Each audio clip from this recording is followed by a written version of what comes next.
Hi, welcome to the 3 Times podcast. Today I'm talking to David Francis, Lead Officer at Music Partnership North in Northumberland. Music Partnership North is the regional agency through which the government's plan for music education is delivered. David is an enthusiastic advocate for music education. He works with schools and outside formal education structures to support and facilitate music learning for young people. Many smaller schools and individual aspiring musicians look to these services for help with learning to play an instrument. The way the government supports music education is currently undergoing change. If you think this is just about administration and pen pushing, remember that music teaching suffered a devastating decline when the government of 2013 excluded music from the core curriculum for state schools. The future for state-funded music education is now looking brighter, as long as the new proposals can be translated into action on the ground. In this episode, we mention a video on YouTube by Bobby McFerrin in which the singer demonstrates that an audience can estimate pitch. I've put a link to it in the show notes. We also mention Jacob Collier, so I've included a link to one of his videos in which he leads an audience in singing. David and I met in an office in County Hall in Morpeth. You will hear right from the start that the road repair services were in full swing. So, with the help of some heavy technology, let's begin my conversation with David Francis. Can I ask you to describe what it is you do at Music Partnership North? Well, that is an excellent question. So I lead Music Partnership North, which is essentially the county music service that sits under the umbrella of Northumberland County Council. And we have a team of tutors who go into schools all over Northumberland doing a wide range of activities. It could be anything from individual and small group tuition, working with whole classes of children, or running bands and ensembles and out of school activities as well, and doing our best to make sure that musical opportunities are available to everyone all over the county. Yeah, and what does that mean at the sort of classroom level? Do you put tutors into classes or? Mm-hmm. So that's a mixture of things. What it looked like when I was at school was it was possible to sign up for lessons on a wide variety of instruments, and for me, I'm not sure I ever would have got into learning music and making a life in music if I hadn't had that opportunity at school. So we try and make sure that children have that opportunity, that schools also buy into our services and they'll get a teacher to come in and work with a whole class of children. So we have a range of projects that usually run for a full academic year, where a teacher will come in, we'll have a set of instruments, and the whole class will learn together playing things like pocket trumpet or ukulele, or in some cases traditional instruments like accordion and concertina and even clog dancing. So there's all sorts of stuff, a very wide breadth of music as well. And then we've got some more contemporary things going on. So we've got a whole class turntablism project that happens in schools as well, where the teachers learn alongside the students how to do scratching and all that stuff. So it's fairly broad, but it's a mixture of, as I say, whole class stuff and then small group and one-to-one mainly. How does that tie into the academic curriculum? Well, for a lot of schools, it's different than it was when I was at school. So when I was at school, I remember there always used to be a piano in the corner of the hall, and there always seemed to be somebody who was able to play the piano. And most schools had a specialist music teacher at that time. And as things have changed over the years, lots of schools don't have, particularly primary schools and first schools, don't necessarily have a music specialist on their staff. So they welcome the idea of somebody who can come in and work with the children on the performance skills aspect of music. A lot of schools then have somebody on their staff who will take on the role of making sure the rest of the curriculum's covered, but we also offer support to schools with doing that. So we can provide tutors that go in and do that curriculum support work, but we can also provide training and development for teachers and connect them up with resources that help them deliver that. So there's a number of online resources, things like Sing Up, things like a software package called Charanga, which give the non-specialist the confidence and the skills and the sort of resources to make sure that children can access music and learning about music, even if they don't have a music specialist on staff at the school. Yeah. So do the schools come to you, do they approach you with their needs and then you sort of say, well, this is what we can do for you? Yeah, that's part of it. There's a mixture of things, and we might come on to this, I guess, but part of our remit is also delivering on the Department for Education's National Plan for Music Education. And so there are things that we're expected to offer and have been offering for that reason. So things like the whole class programmes, that's really coming out of a DFE aspiration that children get the opportunity to learn in that whole class setting. But also we have a kind of responsive thing where if a school comes to us with a particular issue or challenge or problem, we'll do our best to create something that'll meet that need as well. Well, since you've raised the issue of the government's approach to music education, this is a very confusing picture for somebody looking at it from the outside. I'm just going to run through a kind of a very superficial timeline of what's been happening. Back in 2011, there was a review by a guy called Darrell Henley, which highlighted the need for music education in schools. That was commissioned by Michael Gove, and it recommended that there should be a priority for developing music education. Michael Gove then decided to do something different, and he changed the curriculum, and music was excluded from the core subjects. And people told me that led to a decline in music education and studying GCSE, and in particular A-level in schools. That was in 2013. And then in 2019, the government, still a Conservative government, came out with a new plan to promote music education. And it was revised in 2022.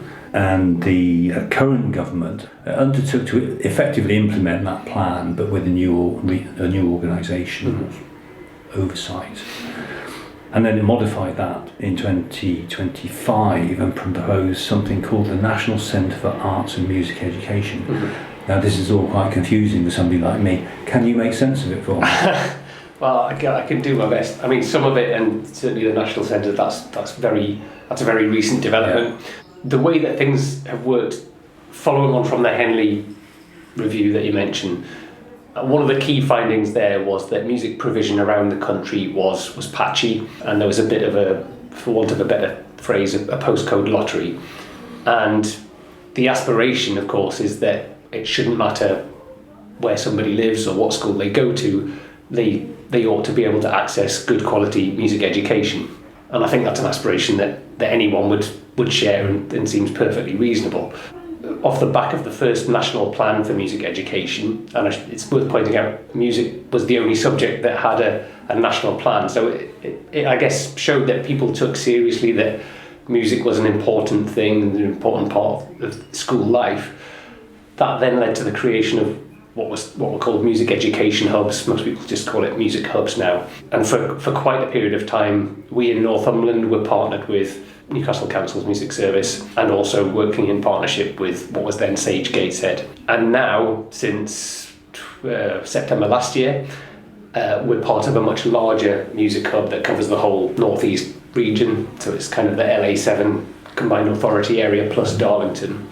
And if I'm honest, this is still like a transition year where we're trying to figure out how to work in a coordinated way as we can across the entire region, because of course what the local need is in, let's say, Berwick or Hexham or Otterburn will be very different from the need in the centre of Newcastle or central Sunderland, or even, you know, a former pit village in Durham.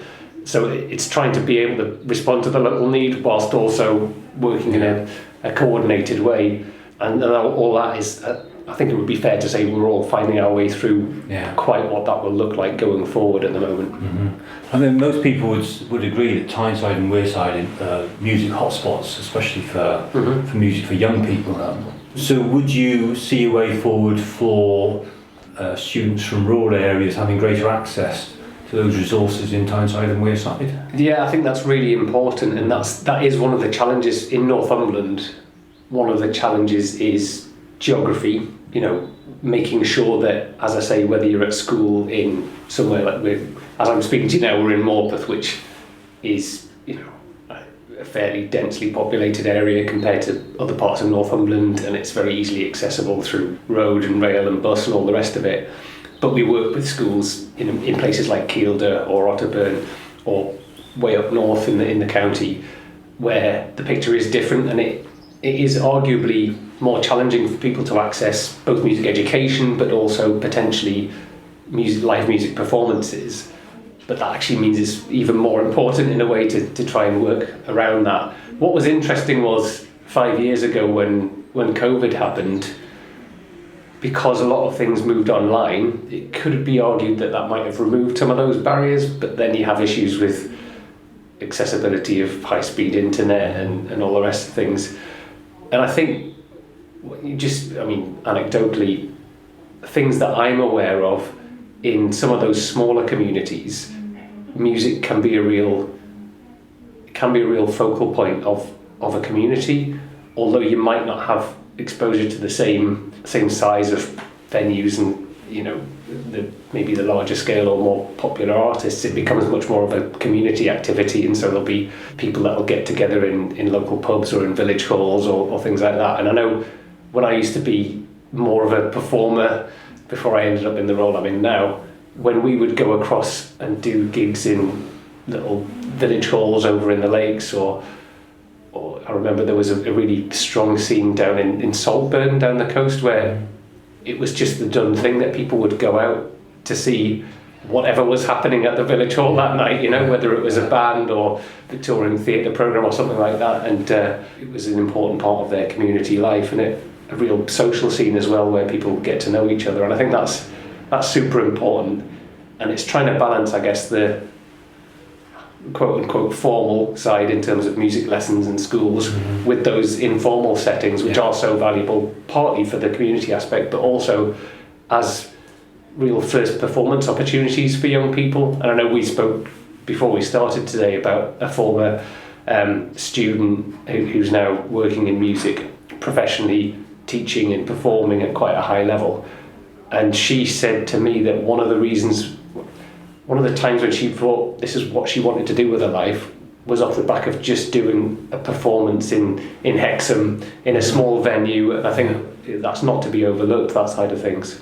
One thing that struck me doing this podcast, and I've been out to people in the smaller towns and villages of West Northumberland, is that music participation by adults, particularly older people, is quite high, which I was surprised about.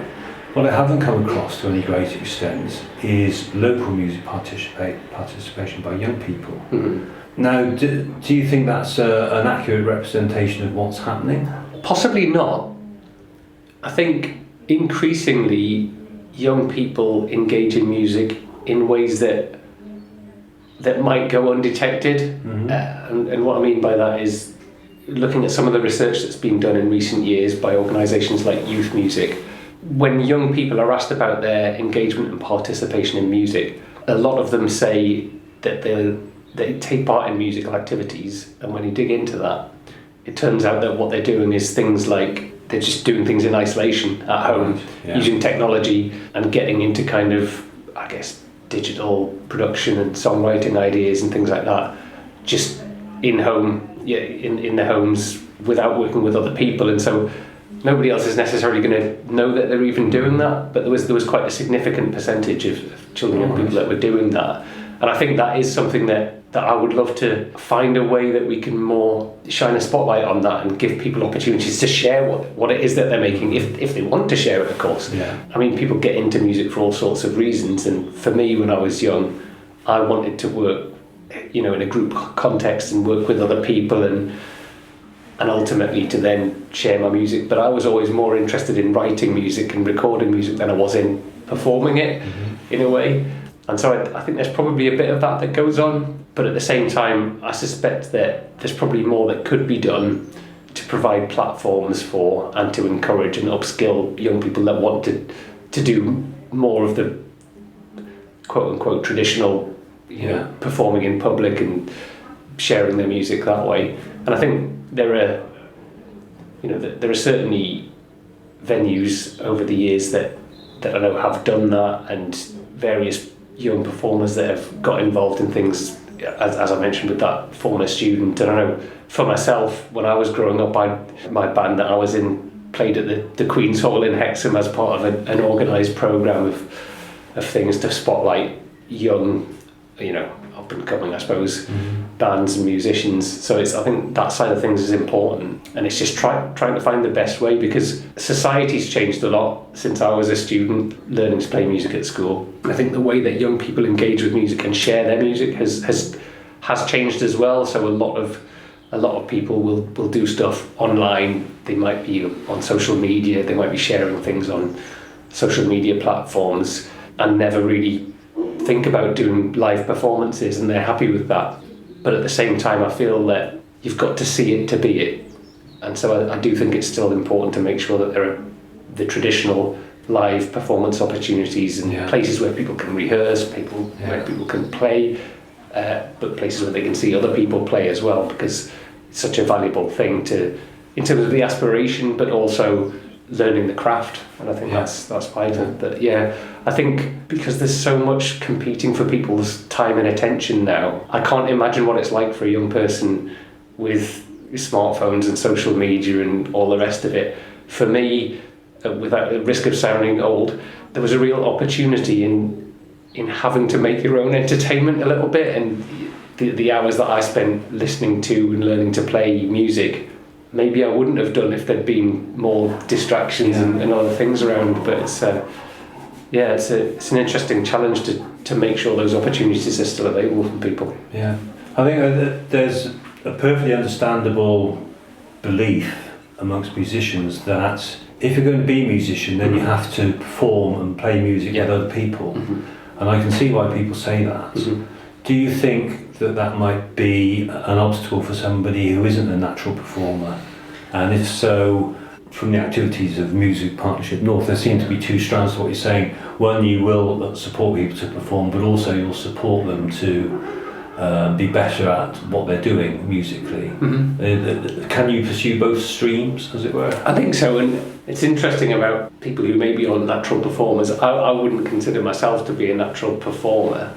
That's not why I got into learning to play music. I just love music, and I did and I still do. That makes me want to take part in music and do music. But as I said previously, I was always more interested in writing and recording music than I was in necessarily playing in front of an audience. Just to get back to your previous question as well, I realised I hadn't quite addressed the point.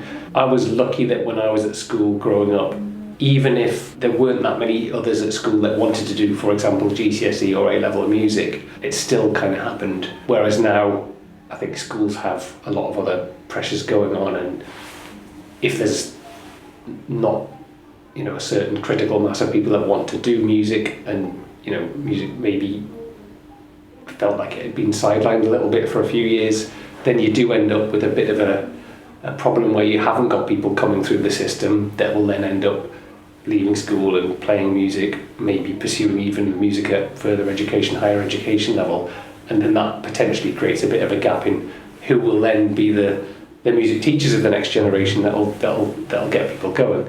But I totally agree that playing with other people, hearing other people, it sort of switched over the years. When I first got into playing in bands and playing professionally and being on the gigging circuit, I was always in bands with people that were 10, 20 years older than me, and that was just a part of how you learn what you do. It's almost like harking back to an old apprenticeship model, and that's just how you learn, is you just get your hours in doing it, and good gigs, bad gigs, mistakes that you make that you learn from, and feedback from other people. I think that's a really important part of just growing and developing in an organic way. I always felt, as a music educator, I had students that would come to me who would do everything we asked them to do in the lessons, but if you did put them in a band context and they didn't have that grounding, they would struggle. And you'd have somebody who on paper is a great musician, but if they haven't developed that side of things as well, then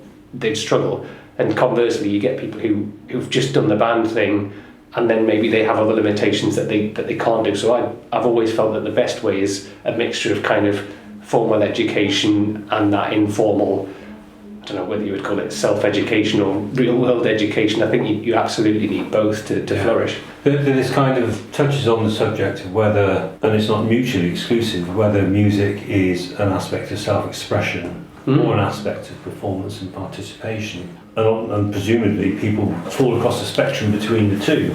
So I think what I'm kind of getting at is, it seems to me that the enthusiasm of musicians and music educators for performance might be a bit off-putting to the more retiring person who is maybe not fully confident in a social setting, but still sees music as a form of self-expression, and has reached, perhaps, let's be speculative, has reached a certain level in their bedroom on the computer with the amazing technology that they have at their disposal. But they could go further in a way that you might educate an artist to paint, but they might not want to show their work. I mean, is that something that the current system can offer? It's an interesting challenge. I know whether it's through music tech or through the guitar or the drums or the violin or whatever, I very much relate to the idea of somebody who's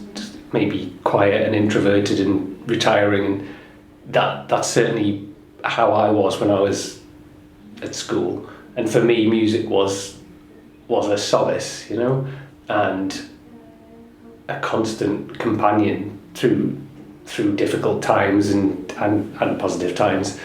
And certainly music, without getting too melodramatic or oversharing my background and experiences, music was very much a therapeutic thing for me, but it was music that kind of saved me from some of the things that I might have ended up, some of the paths I might have ended up going down.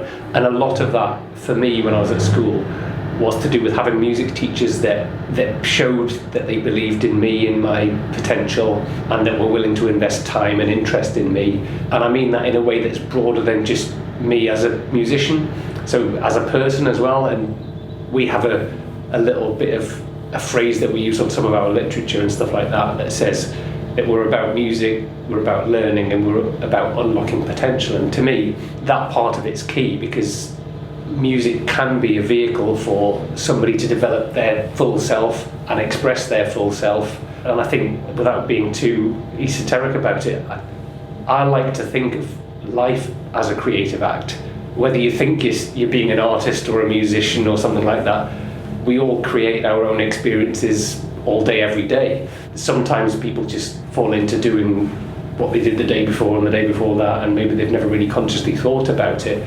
But every conversation you have with somebody, you're doing improvisation, Every time you decide what it is you want to eat today, or what it is you want to, where you want to go, what you want to do on a weekend, they're all kind of creative choices that you're making that create the outcome that is your life. And I think people need a creative expression, whether that's music or art or something else. And I know there's all sorts of research about kind of health outcomes relating to that. People that engage in creative activities are happier and healthier people than people who don't pursue those outlets. So I think there's really, the much bigger picture is developing people, and my own personal belief is that the more you develop as a person, the better a musician you're going to be as well. One thing that people say to me, old people I should say, or they remark upon the way that young people now listen to music, they often say consume music.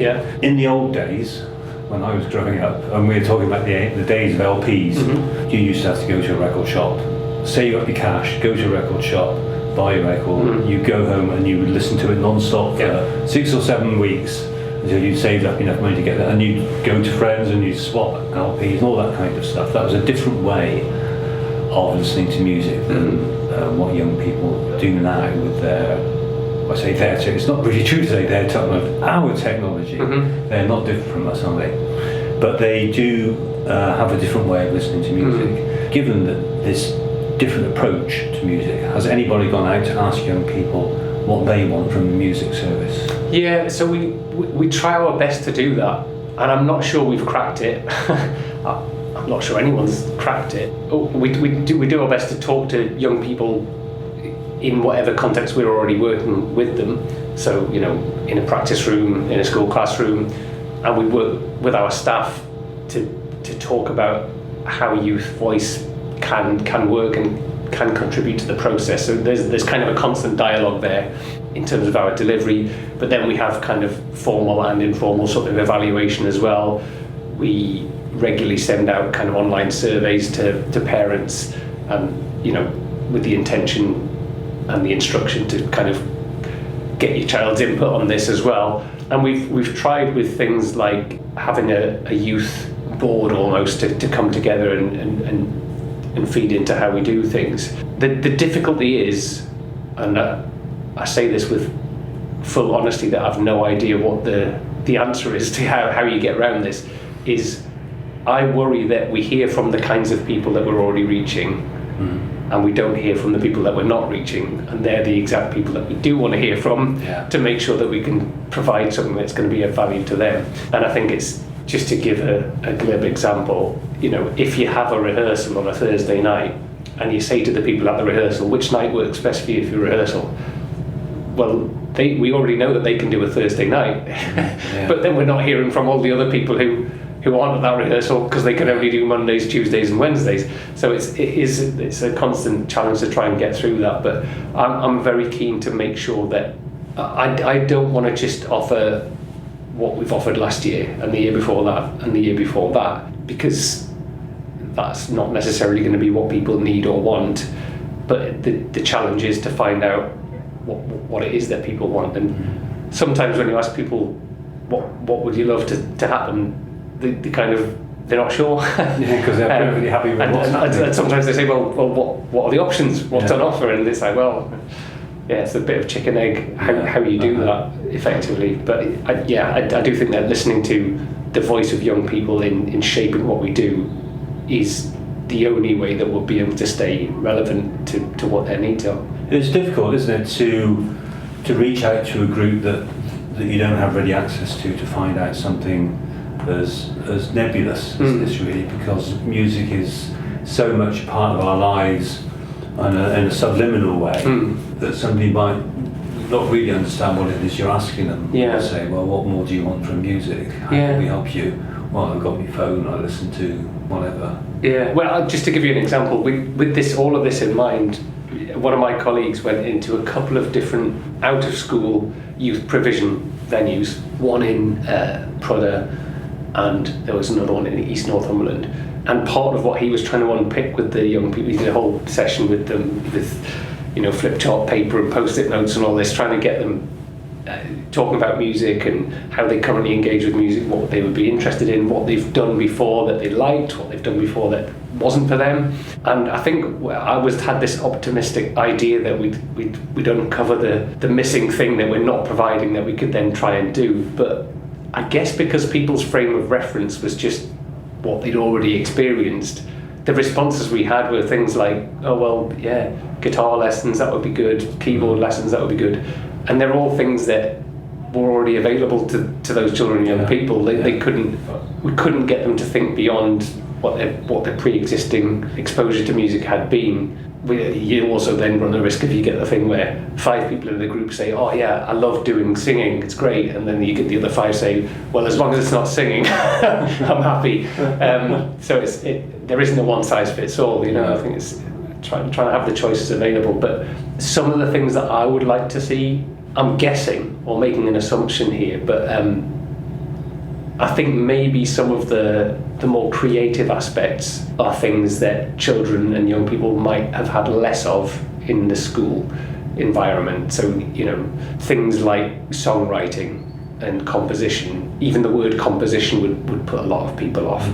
I've seen projects work successfully where a facilitator will go in and work with a group, and because the facilitator has an understanding of the nuts and bolts of music, they can take ideas from the group and offer choices and options, and that becomes a way that people then form a pathway into creating something, creating a piece of work. And maybe somebody's contributed a lyrical idea or even a theme or a subject area for some lyrics. Maybe somebody else has chosen and some instrumentation, or they've made up a bass line or a little riff or something, and you can end up with a group project that comes out with an outcome that none of those people in isolation would have done. And I really like that idea of a collaborative project like that. Part of me feels like that's the way forward, but it's not something we've managed to pull off yet. Is that kind of diverse approach constrained by the national curriculum, do you think? Because that's teachers' priority, isn't it? Well, yeah, I mean, I'm imagining that in an out-of-school context, to be honest. I'm imagining, like a youth club or something like that. But, I mean, even within the school setting, I suspect that for a lot of non-specialist teachers, they might not know quite where to start with something like composition or songwriting. And a lot of non-specialist teachers might struggle with some of the aspects of notation, for example, as well. But I think if you've got somebody with a little bit of knowledge and understanding of how to teach that, it's not as scary as people imagine it might be. Mm-hmm. And often you can just strip things back to it's like there's a sort of creative forcing function in limitation sometimes. If you give somebody a piano and say, write me some music, they won't know where to start. And if you said, okay, you can use these two these two notes, and I want you to just do something with those two notes in the spaces that I leave you, and you do a little call and response thing. Anyone can then develop the ability to improvise a one-bar response or a little short phrase, and then you can kind of build on it from there. But it's just there's kind of different pathways in. For me, learning, I know some of those sorts of exercises were really handy, and I know they can work with anyone because I've seen them work time and time again. Yeah.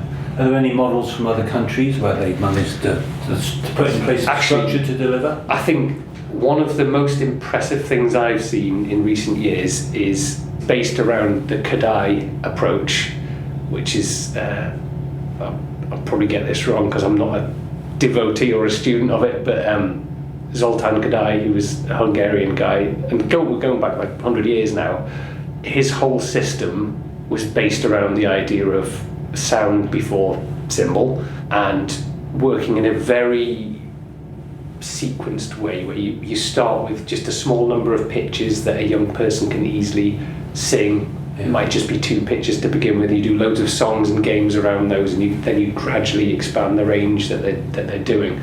And you can do all sorts of stuff with music and movement added into that as well. And they have hand signs that they use to represent the different pitches. And so as they're singing and they're doing these hand signs that represent the idea of high and low pitches and all the rest of it. Yeah, like sacred harp singing. And it's, I guess. And it's sort of, without sounding like too cunning about it, you're almost tricking them into, they're learning without realising that they're learning. And, I've seen a great example of that. There's a very well-respected and celebrated music educator, Jimmy Rotherham, who's based in a school in Bradford, Feversham Primary, and I've seen him speak and deliver. He's delivered some CPD stuff just earlier this year at Glasshouse, which was attended by schools from across the region, including some Northumberland schools. But I've also been to see an open day at that school where he demonstrated from kind of the nursery and early years through year 1, year 2, year 3, and how that works progressively through. I would love to see more of that sort of thing, because I think it's a way of really developing the musician, because you're working with the children's kind of, to use the musical terminology, you're working with their oral perception and their ability to kind of hear music in their heads and internalize the pitch and the rhythm ideas and all of that. I think there are kind of tried and tested methodologies that are very effective. To do that, I think you need to be able to provide quite a bit of support if somebody's not already a musician, or if they haven't learned in that way, they need to learn that kind of pedagogy, if you like. Yeah. And do you think it will be easier or more difficult to implement that kind of idea after the regional reorganisation? In theory, it should become easier to do things like that. There's theoretically, at least, there's economies of scale where, so for example, the CPD sessions that I mentioned before that were run out of Glasshouse, if you've got a visiting expert, if you like, coming up to the region, and you can deliver some activity like that centrally, where the person is coming once to do some sessions, and then everyone can kind of converge on a central point. And we had training for our delivery staff last September, and we had a tutor named Paul Harris come in and deliver some training for our staff. If anybody's ever learned an instrument in recent years and they've had to prepare for grade exams, lots of people will have used these books, Improve Your Sight Reading, and they're all Paul Harris books. So he's somebody that's like produced a huge amount of music education literature. So he came up and did some training, and it was much easier to do that on a wider level, because it's just, the different services share the cost of him coming together, share the cost of a venue, and then everyone just comes together. So there are things that you can do more easily because of those kind of economies of scale. And I would hope that over time we can do more of that stuff. One of the new things that's just coming in now off the back of the new National Plan for Music Education and the DFE's aspirations is for each area to have what they're going to call lead schools. So in each local authority area there's be a first school, or a primary school rather, and a secondary school, and a special school as well, that essentially part of their role is to support other schools in that local area, and then they will work with their counterparts in the other local authorities to make sure that they are supporting schools across the region. And so I'm hopeful that will be another way that we can roll that out. And again, that doesn't rely on me or my equivalent in Durham or South Tyneside or Sunderland, because it's much more kind of ground up, because the schools are the people that know best what the challenges of schools are, and it's the job of us as a music hub then becomes just facilitating that conversation and then disseminating the information out to others. And from what you said, not just now but since we started talking, and from what I've read about the national plan, the focus is very much on delivery through schools. Is that the case? Is there any thinking that it might be outside of schools? It is. I mean, that is the focus, I guess, and maybe that's because it's coming out of Department for Education, and that's their delivery mechanism, if you like. I still think it needs to be broader than that, really, because there will be children and young people out there who, for whatever reason, are disengaged with school. And they are often creative young people too. Absolutely. And maybe we wish they were engaged with school, and maybe we wish that schools could do something that would hook them back in.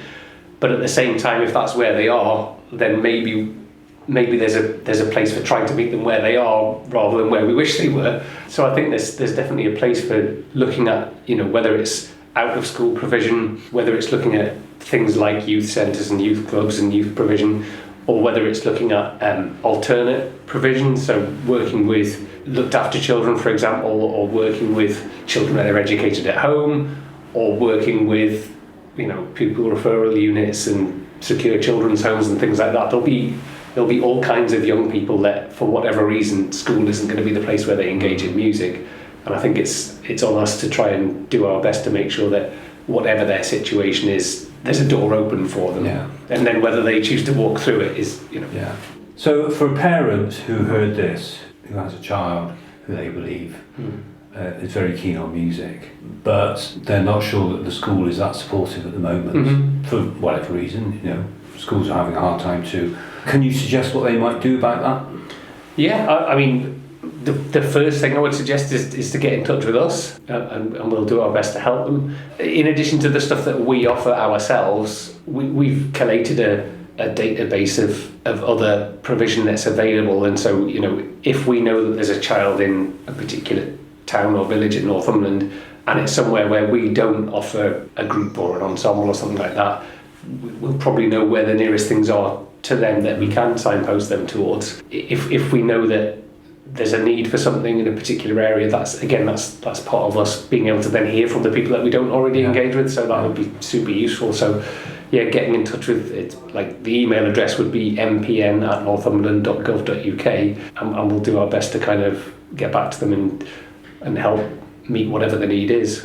And can you offer practical support in terms of instruments and technology? Definitely. I mean, instruments, yes. We have a large stock of instruments, and we've done our best in recent years to try and make those instruments available to people. So at one time, if you were having music lessons in Northumberland, and this was like going back years and years and years, there was a termly charge to hire an instrument. And through the COVID-19 pandemic, where we weren't able to deliver lessons in schools in the normal way, we essentially removed the hire fee for instruments. So that's now fully subsidised. So people that are learning with us can have access to a free instrument, subject to us having the stock there to provide. But we also offer schools the chance to take instruments on an instrument library scheme that at the current time is again fully subsidised. So if a school wants to get a set of instruments to then be used in school for those children to learn, they can do that too. Technology is a bit more challenging, and we don't have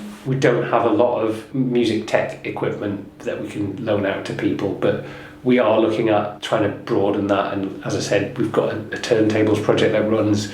We're looking at trying to offer an iPad music project to schools as well. We haven't invested in the equipment yet, but that's on the horizon in the next few months as well. But I imagine that for the most part, that would probably be a project that a school takes on rather than an individual. Well, it sounds from what you say that the future's very bright for music students in Northumberland.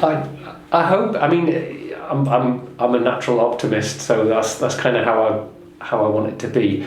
My own background is, I grew up in the northeast, and mostly in the northeast, and I went to school in Northumberland, and I accessed music lessons. I think I had piano lessons for a bit, guitar lessons for a bit, and then I settled on drums and percussion, and came through what were then the kind of county bands and orchestras and all that, and ended up going to music college and all the rest of it. But I recognise that the world is a different place now than it was back then, and so when I came into this sort of role, I was keen to try and move things into some new areas a little bit. And I don't mean get rid of all the rest of it, because the way that I learned will still work for a lot of people, but it won't work for everyone. And so it's just trying to recognise that and try and offer some new and different things that we hope will be more in tune with how young people learn these days and interact with the world. I remember going on a course about 10 years ago where the guy leading the course pointed out that these days, if a young person wants to learn, this was 10 years ago, it's probably different now, but his argument at that time, if a young person wants to learn something, one of the first things they'll do is go on YouTube and type in how to play guitar or how to whatever the thing is, and that's how they'll learn. Well, I remember as well, I'll probably get the time frame wrong, but I'm thinking maybe about 20 years ago, and I would get a video from a festival in the States, and I would put it on, and occasionally there would be like a 12-year-old that was just playing amazing stuff that was far in advance of what most adult musicians could do. That was like jaw-dropping.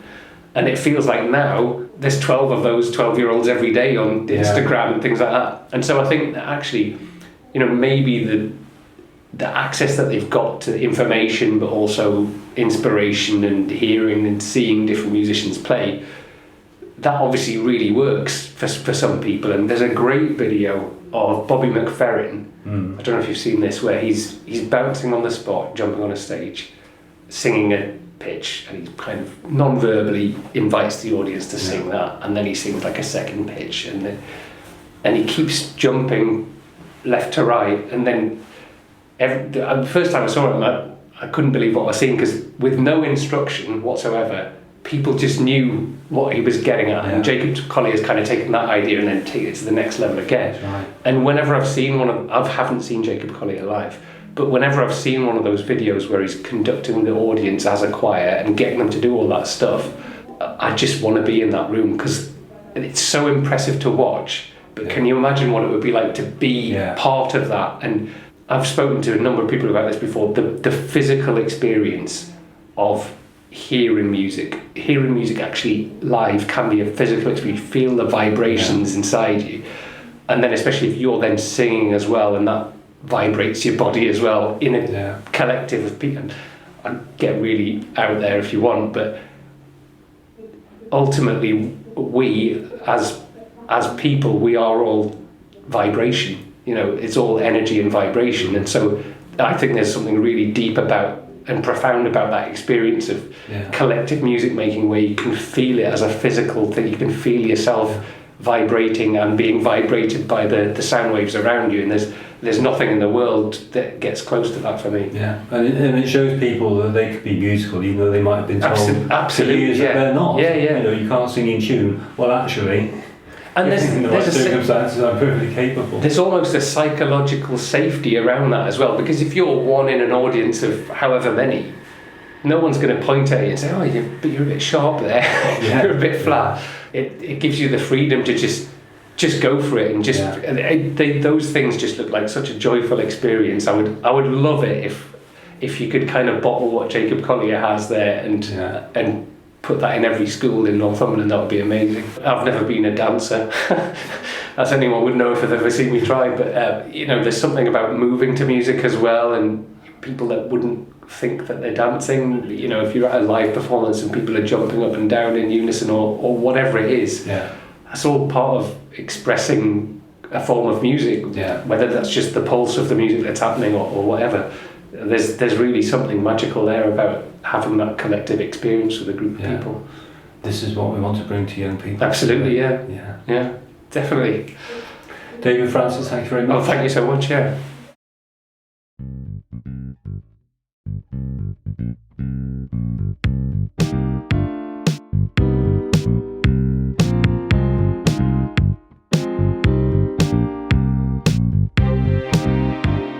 Thanks for listening to the 3 Times podcast. I hope you enjoyed this episode. Please subscribe and tell your friends about it.